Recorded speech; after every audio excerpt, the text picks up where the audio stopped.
नमस्कार साथियों, good evening. आपका द एनके स्टडी के यूट्यूब चैनल पर मैं नवीन कुमार एक बार फिर से स्वागत करता हूं। तो उत्तर प्रदेश अधीनस्थ सेवा चयन आयोग अर्थात यूपी ट्रिपल एससी ने एक और विज्ञापन जारी किया है। विज्ञापन है वन दरोगा के लिए। तो ये विज्ञापन संख्या 6 परीक्षा 2022 वन दरोगा मुख्य परीक्षा इसलिए है कि ये पेड के थ्रू होगा। जिन्होंने भी पेड का एग्जाम दिया वो इसके लिए एलिजिबल होंगे। तो इसलिए यहाँ पे मुख्य परीक्षा है। जिस प्रकार लेखपाल मुख्य परीक्षा था और भी एग्जाम जो हुए थे पेड के थ्रू वो मुख्य परीक्षा में शामिल थे। तो वन दरोगा मुख्य परीक्षा है ये। ऑनलाइन आवेदन शुल्क जमा करना प्रारंभ होने की तिथि जो है 17/10/2022। तो अभी आज जो है कि 22 सितंबर 2022 है।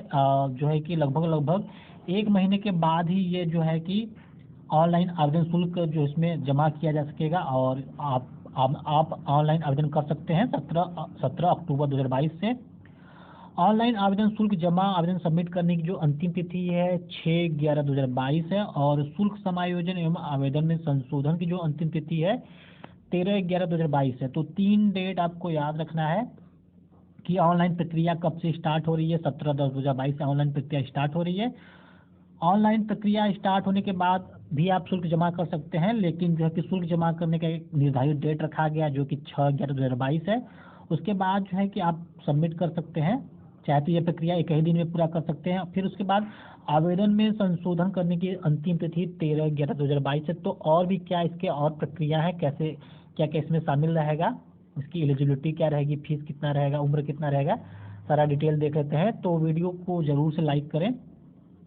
तो यूपी ट्रिपल एससी ने विज्ञापन संख्या 6/5/2022 वन दरोगा मुख्य परीक्षा के अंतर्गत प्रधान मुख्य वन संरक्षक वन एवं वन्यजीव विभाग उत्तर प्रदेश के नियंत्रणाधीन वन दरोगा के 701 पदों पर चयनित भारत के नागरिकों से ऑनलाइन आवेदन किया है, आमंत्रित किया है।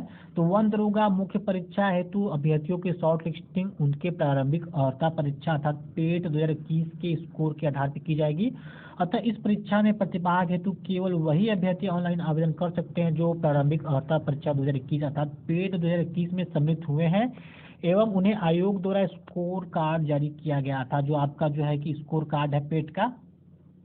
प्रारंभिक अर्हता परीक्षा 2021 में वास्तविक स्कोर अथवा नॉर्मलाइज स्कोर में 0 या उससे कम नकारात्मक अंक प्राप्त करने वाले अभ्यर्थियों को मुख्य परीक्षा हेतु शॉर्ट लिस्ट नहीं किया जाएगा। तो इस एग्जाम वन दरोगा के एग्जाम को मुख्य परीक्षा के एग्जाम को देने के लिए आप जो है कि सभी लोग पात्र हैं जिन्होंने भी पेट 2021 का एग्जाम दिया है और उनके पास एक वैलिड स्कोर कार्ड हुआ था। उसका नॉर्मलाइज स्कोर 0 या वो नेगेटिव में न हो। लेकिन सबसे बड़ी बात यहाँ पे एलिजिबिलिटी को लेकर होगी, योग्यता के लिए होगी, क्योंकि योग्यता में इसमें कुछ महत्वपूर्ण विषयों को शामिल किया गया है। तो आगे इसकी चर्चा करेंगे। उससे पहले चैनल पर नहीं तो सब्सक्राइब जरूर करें, लाइक जरूर करें, शेयर जरूर करें। तो आवेदन शुल्क क्या है, तो सभी श्रेणियों के लिए आवेदन शुल्क 25-25 रुपये रखा गया है। चाहे आप अनारक्षित के हों, ओबीसी, अनुसूचित जाति या फिर अनुसूचित जनजाति के सभी के लिए ये 25 रुपये रखा गया है।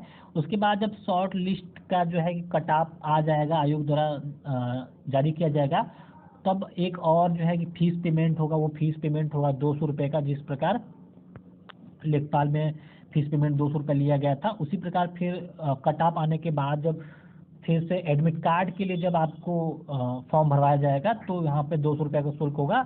अभी फिलहाल में कोई भी जो है कि 25 रुपये दे के ऑनलाइन आवेदन कर सकता है इसके लिए। तो अब वन दरोगा विभाग का नाम किस विभाग के अंतर्गत ही आता है, तो वन एवं वन जीव विभाग के अंतर्गत आता है। पद का नाम है वन दरोगा। ग्रेड पे देख लेते हैं। वेतन बैंड 1 वेतनमान ग्रेड पे 5200 से लेकर 20,200। ग्रेड पे रुपये 2800 का ग्रेड पे है। न्यूनतम जो आयु 21 से 40 वर्ष के बीच है। अनक्षित के लिए 288 पद हैं। अनुसूचित जाति के लिए 160, अनुसूचित जनजाति के लिए 20, ओबीसी के लिए 163, वही ईडब्ल्यूएस के लिए 70। कुल मिला के 701 पद हैं, जिसमें आप देख सकते हैं कि पदों का विवरण कैसे कैसे हुआ है। अब 36 आरक्षण के अनुसार देख लेते हैं। तो वन दरोगा पद का नाम है। स्वतंत्रता संग्राम सेनानी के आश्रित के लिए यहाँ पे 14 पद हैं। महिला के लिए 140 पद है। कुल 700 पदों में से ही ये पद की बात की जा रही है, अलग से ये नहीं है। उन्हीं 701 पद में ही ये सारे के पद शामिल है। सैन्य वियोजित भूतपूर्व सैनिक के लिए 35 पद हैं। उत्कृष्ट खिलाड़ी हेतु 14 पद हैं। दिव्यांगजन के लिए पद में कोई पद चिन्हित नहीं किया गया है। तो ये 36 आरक्षण आपने देख लिया। अब अनिवार्य शैक्षिक अर्हता क्या है, तो वन दरोगा के रिक्त पदों पर चयन के लिए अभ्यर्थी को निम्नलिखित अनिवार्य अर्हताएं आवेदन की अंतिम तिथि तक धारित करना अनिवार्य, अर्थात जब तक आवेदन लिया जाए तब तक आपके पास ये अर्हता होना चाहिए। तो सबसे बड़ी बात यहाँ पे शैक्षिक अर्हता के लिए ही है, इसमें क्या क्या मांगा जा रहा है। तो वन दरोगा के पद पर सीधी भर्ती हेतु किसी अभ्यर्थी के लिए भारत में विधि द्वारा स्थापित विश्वविद्यालय से गणित, भौतिक विज्ञान, रसायन विज्ञान, वनस्पति विज्ञान, जंतु विज्ञान, वानिकी, भूगोल विज्ञान, कृषि सांख्यिकी, पर्यावरण विज्ञान में दो या अधिक विषयों के साथ स्नातक उपाधि अथवा अभियांत्रिकी में स्नातक उपाधि या पशु चिकित्सा विज्ञान में स्नातक उपाधि धारित करना या सरकार द्वारा मान्यता प्राप्त उसके समकक्ष अर्हता धारित करना आवश्यक है। तो आपने देख लिया कि एलिजिबिलिटी क्या क्या रहेगी। तो भारत में विधि द्वारा स्थापित मतलब आप सबसे पहले तो आप ग्रेजुएट होना चाहिए, और ग्रेजुएट वो भी होना चाहिए जिसमें आपने कम से कम 2 विषय के रूप में भौतिक विज्ञान, रसायन विज्ञान या फिर वनस्पति विज्ञान, जंतु विज्ञान, वानिकी, भूगोल विज्ञान, कृषि सांख्यिकी, पर्यावरण विज्ञान को लिया है। इनमें से कोई 2 होना चाहिए या 2 या 3 होना चाहिए, मिनिमम 2 होना चाहिए। या फिर जो है कि आपके पास अभियांत्रिकी में स्नातक उपाधि होना चाहिए, या पशु चिकित्सा विज्ञान में स्नातक उपाधि होना चाहिए, या फिर सरकार द्वारा मान्यता प्राप्त उसके समकक्ष अर्हता धारित करना आवश्यक है। तो आपने यहाँ पे अनिवार्य शैक्षिक योग्यता देख लिया। अधिमान्य योग्यता के रूप में प्रादेशिक सेना में न्यूनतम 2 वर्ष की अवधि तक सेवा की हो, या फिर राष्ट्रीय कैडेट कोर का वीर प्रमाण पत्र प्राप्त किया हो। ये केवल अधिमान्य योग्यता है, आपके पास नहीं भी होगा तो चलेगा, लेकिन अनिवार्य योग्यता के रूप में आपके पास ये होना चाहिए। अब आयु सीमा देख लेते हैं। तो आयु सीमा जो है कि 1 जुलाई से काउंट होगी। 1 जुलाई को 21 वर्ष की आयु प्राप्त कर ली हो, 40 वर्ष से अधिक आयु प्राप्त न की हो। जो आयु की गणना होगी 1 जुलाई 2022 से होगी। फिर भी जो है कि अनुसूचित जाति, अनुसूचित जनजाति और ऐसी अन्य श्रेणी जो सरकार द्वारा समय समय पर अधिसूचित की जाए कि अभ्यर्थियों की दिशा में उच्चतर आयु सीमा उतने वर्ष अधिक होगी जितनी निर्दिष्ट, अर्थात यहाँ पे रिजर्वेशन जो छूट है आयु में वो आपको मिलेगा। अब जो है शारीरिक मानक परीक्षण एवं शारीरिक स्वास्थ्यता परीक्षण क्या होगा। तो शारीरिक मानक परीक्षण के रूप में जो पुरुष हैं उनकी ऊंचाई जो हाइट होना चाहिए 163 सेंटीमीटर होना चाहिए। वही सीने का जो घेरा फुला होना चाहिए वो 84 सेंटीमीटर होना चाहिए, 5 सेंटीमीटर फुला होना चाहिए। महिला के लिए 150 सेंटीमीटर हाइट होना चाहिए, 79 सेंटीमीटर सीने का घेरा होना चाहिए। वही देख लेते हैं कि परंतु यह अनुसूचित जनजातियों और गोरखा, नेपाली, गढ़वाली और कुमायूनी मूल वंश के अभ्यर्थियों के मामले में न्यूनतम ऊंचाई अर्थात इनके लिए जो हाइट है वो पुरुष के लिए 152.5 सेंटीमीटर होना चाहिए और महिला के लिए 145 सेंटीमीटर होना चाहिए।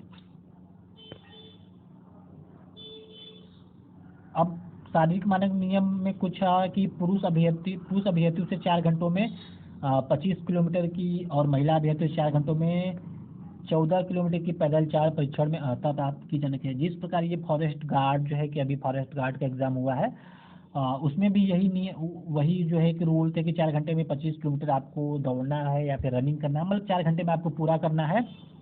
और महिला के लिए 4 घंटे में 14 किलोमीटर था, पुरुषों के लिए 4 घंटे में 25 किलोमीटर था। साथ ही साथ 10 किलो का आपके पास वेट है, 10 किलो का वेट लेके चलना था। तो परीक्षा योजना क्या रहेगा अर्थात सिलेबस क्या रहेगा। तो सिलेबस अभी जो है कि आयोग द्वारा जारी नहीं किया गया है, ये अलग से जो है कि आपको वेबसाइट पे देखने को मिलेगा। लिखित परीक्षा के संबंध में क्या है, तो यदि विज्ञापित पदों के प्रत्युत्तर में प्राप्त आवेदन पत्रों की संख्या अत्यधिक होती है और आयोग के लिए विज्ञापन के सापेक्ष प्रारंभिक अर्हता परीक्षा 2021 की स्कोर के आधार पर मुख्य परीक्षा हेतु शॉर्टलिस्ट किए गए अभ्यर्थियों की संख्या अधिक होने के कारण उनकी लिखित परीक्षा एक ही शिफ्ट दिन में आयोजित किया जाना सुविधाजनक नहीं होता है, तो उक्त लिखित परीक्षा में एक से अधिक शिफ्टों दिनों में आयोजित की जा सकती है। यदि एक से अधिक शिफ्ट में ये एग्जाम होता है तो यहाँ पे नॉर्मलाइजेशन का प्रक्रिया अपनाया जाएगा।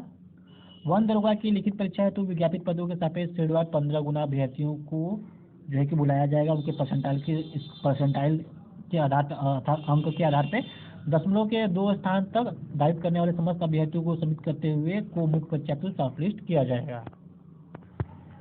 701 पद हैं, 15 गुना को कॉलिंग किया जाता है, को लगभग 10,515 के कैंडिडेट को जो है कि मेंस के लिए बुलाया जाएगा। लेकिन फिर भी अगर 701 का अगर 30 गुना करते हैं तो यहाँ पे लगभग 21,000 के आसपास जो है कि जो 21,000 अभ्यर्थी को बुलाया जाएगा मेंस के लिए, क्योंकि लेखपाल में लगभग इतना ही बुलाया गया था। तो हो सकता है कि जितने भी आवेदन आए उन सभी लोगों को बुला लिया जाए मुख्य परीक्षा हेतु, क्योंकि या तो फिर जो पेट का जो स्कोर कार्ड वो बहुत ही अधिक जाने की उम्मीद है, अर्थात जो उसका परसेंटाइल है। लेकिन यहाँ पे जो है कि केवल साइंस के अभ्यर्थी जो है उन्हीं को बुलाया गया है, अर्थात जो जिन्होंने मैथ से जो है कि ग्रेजुएशन किया है, math, chemistry, physics, botany, zoology इत्यादि विषयों से जिन्होंने ग्रेजुएशन किया है, तो उन्हीं को बुलाया जाएगा। तो देखते हैं कि आयोग लगभग 30 गुना ही अभ्यर्थी को वैसे लेने की उम्मीद है, तो कितना बुलाता है, परसेंटाइल स्कोर क्या रखता है मेंस के लिए। तो इस वीडियो में बस इतना ही। अगर आपको ये वीडियो पसंद आता है इसको जरूर से लाइक करें, चैनल पर नए तो सब्सक्राइब करें। मिलते हैं अगले वीडियो में। बहुत बहुत धन्यवाद।